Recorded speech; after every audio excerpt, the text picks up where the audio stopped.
almost inconsequential. So let me take it. Let me take this back to Mr. Luang.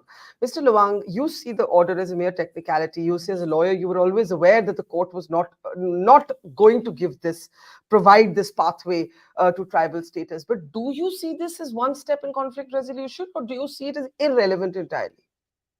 Well, Barkha, so long as the Meiteis demand ST tech for themselves, I think the issue could continue.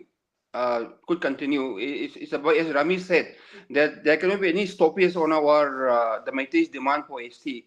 It's a constitutional right, whether it is granted or otherwise.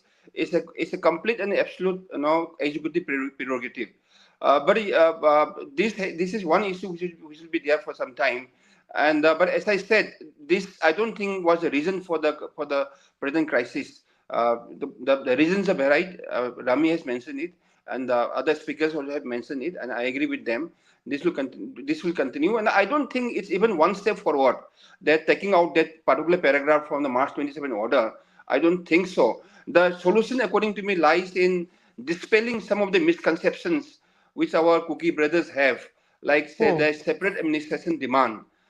See, Barkha, as a previous speaker have said about the separate councils for the tribals.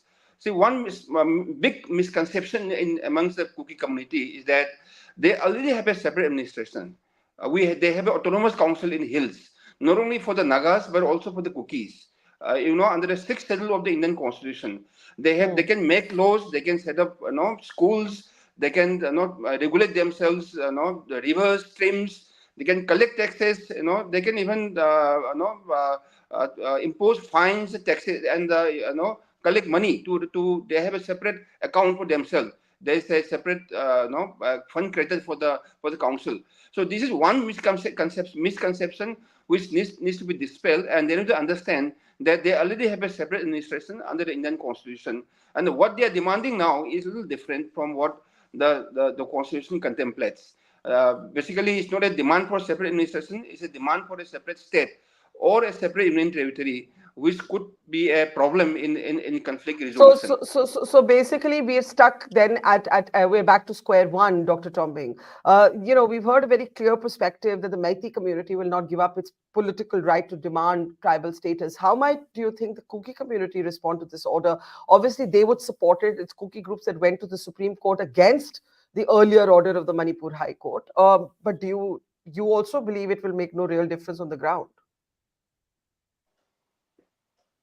Dr. Tombing?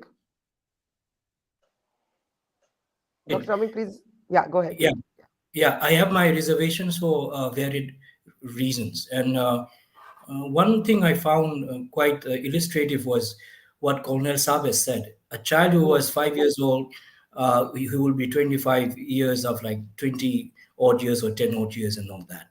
I see this particular problem as an emancipation of coming of age of certain tribal communities, uh, uh, with regard to maybe being aware of their rights and then maybe their constitutional rights to an extent.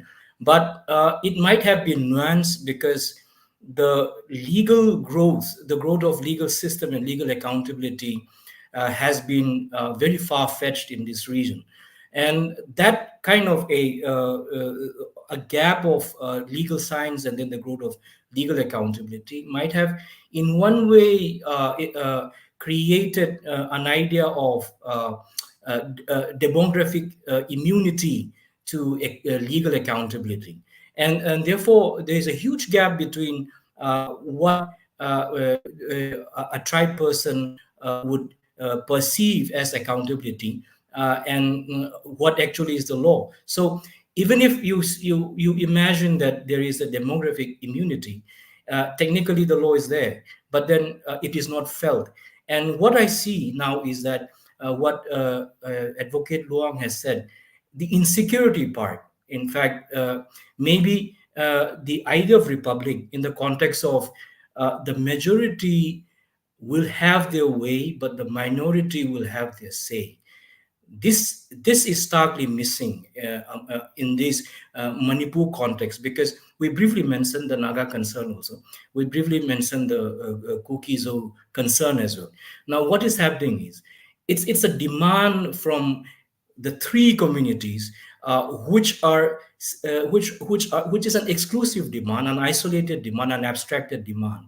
And this has maybe created an idea of a one the elder one, let's say the majority being more elder, let's say in some presumption, maybe because of insecurity, said or unsaid or implied, maybe Okay. think that if I assert everything, then I secure my future. Another one is that they see this assumption, the younger ones, let's say the minority, maybe seeing it as maybe an idea of usurping, now maybe demanding partition from the state, which may be in some kind of an allegory, parallel may be drawn with state as a parent. And that is where that conflicting claim has come. And yet